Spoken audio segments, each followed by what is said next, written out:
నమస్కారం, బాగుంటారా? మనము ఇక్కడ నేను వచ్చేసరికి నేను కూడా హెల్త్ వర్కర్నే అంతే కదబ్బా. మన ఊరికి ఇదంతా టూ మచ్ ఆఫ్ ప్రోటోకాల్ అంటేనే మిమ్మల్ని కలుస్తాం.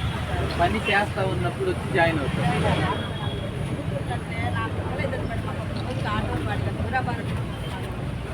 వరకైనా మాట్లాడతాం.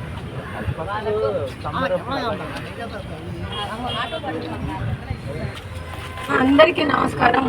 ముఖ్యంగా మొట్టమొదట ఏంటంటే మా హెల్త్ వర్కర్స్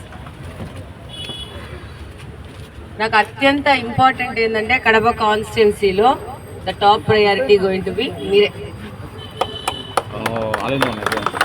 నేను మొన్న రిమ్స్ హాస్పిటల్కి పోయినా. నాకు కమిషనర్ గారు అబ్బాయి లేడు ఇక్కడ, అబ్బాయి ఫోటో చూపించినారు. నాతో రిపీటెడ్గా అబ్బాయి కలుస్తూ ఉంటాడు ఏదైనా మీ సమస్యలు ఉన్నప్పుడు.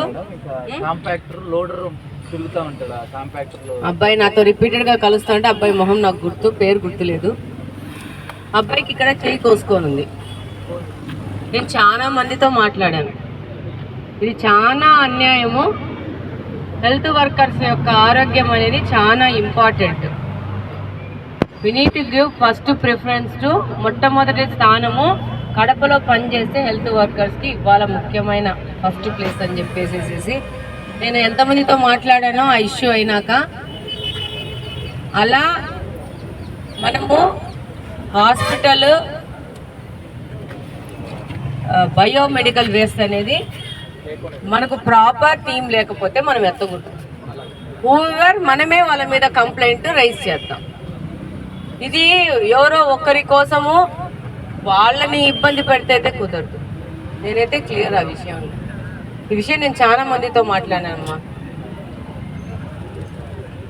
నేను దీన్ని అయితే అంగీకరించి సైనికులు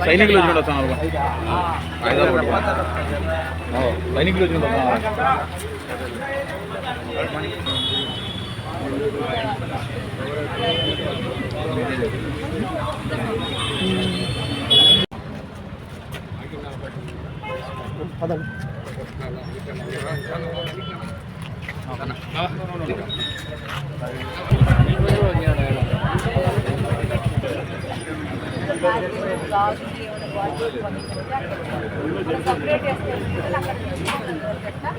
అక్కడ దేనికి దాన్ని సపరేట్ చేయడానికి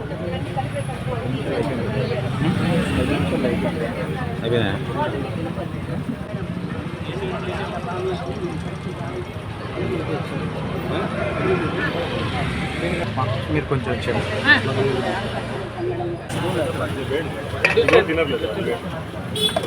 ఈ చెట్టు పేరు సార్, ఇది సాంబార్.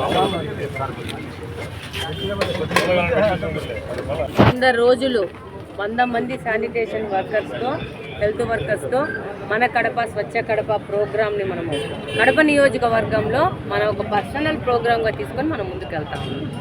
ఇది వాసు సార్ డిజైన్ చేశారు వెళ్ళమని.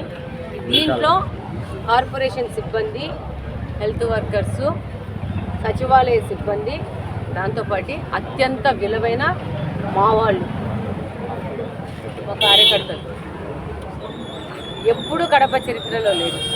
ఒక పార్టీకి సంబంధించిన వాళ్ళు కార్యకర్తలు కడప యొక్క క్లీన్ అండ్ గ్రీన్లో పాల్గొనడం అనేది ఎప్పుడు కడప చూడలేదు. ఈరోజు 2 సంవత్సరాల నుంచి మనం గెలిచిన నుంచి మన కడప స్వచ్ఛ కడప చేస్తూ ఉన్నాము. ఈ ప్రయత్నం ఆగేది లేదు, ఇది నిరంతరం జరుగుతూనే ఉంటుంది. మన కడపను మనం స్వచ్ఛంగా చేసుకుంటే ఈ ప్రక్రియలో డెఫినెట్గా ప్రజలు కూడా సహకరించేసి కడపను ఒక మార్పు దిశగా తీసుకుపోతారని సంపూర్ణంగా కోరుకుంటూ ఉన్నాను, ఆశిస్తున్నాను. డెఫినెట్గా సాధిస్తామనుకుంటున్నాను. మీ ద్వారా కూడా మీడియా మిత్రులందరూ సహకరించేసి ఎప్పుడు అవకాశం వచ్చినా కూడా కడప నీట్గా పెట్టుకుందాము, కడపను స్వచ్ఛంగా పెట్టుకుందాము అనేసి కడపను అప్గ్రేడ్ చేసుకోవాల్సిన బాధ్యత మనందరి మీద ఉందని కోరుకుంటున్నాను. మనందరి మీద. మేము ఎంత తిరిగినా కానీ, ఎంత 100 మంది వర్కర్లు వేసుకొని తిరిగినా కానీ, మా వాళ్ళు ఎంత కష్టపడి పనిచేసినా కానీ, కార్పొరేషన్ సిబ్బంది ఎంత సిన్సియర్గా కానీ, ప్రజల్లో మార్పు వచ్చి ప్రజలు కూడా ఒక అవేర్నెస్తో ఒక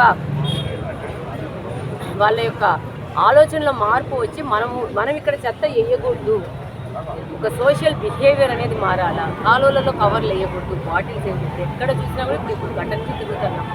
ప్రతి ఒక్క కాలువలో కూల్ డ్రింక్ బాటిల్స్, చిప్స్ ప్యాకెట్లు, ఇంట్లో ఉన్న సామాన్లు, ఒక చోట పరుపులు, రోడ్లు కూడా ఎగరేస్తారు. ఇది మారితేనే మనం కడపను కాపాడుకుంటాం. రేపు వర్షాలు వచ్చినాక నీళ్ళు పోతలేవు అని అంటే నీళ్ళు పోకపోవడానికి కారణం ఏంటంటే మనమే కవర్లు అన్నీ వేసేసి కాలువలు పూడిపిస్తున్నాం. కాబట్టి తప్పకుండా మనందరూ మారి మన కడప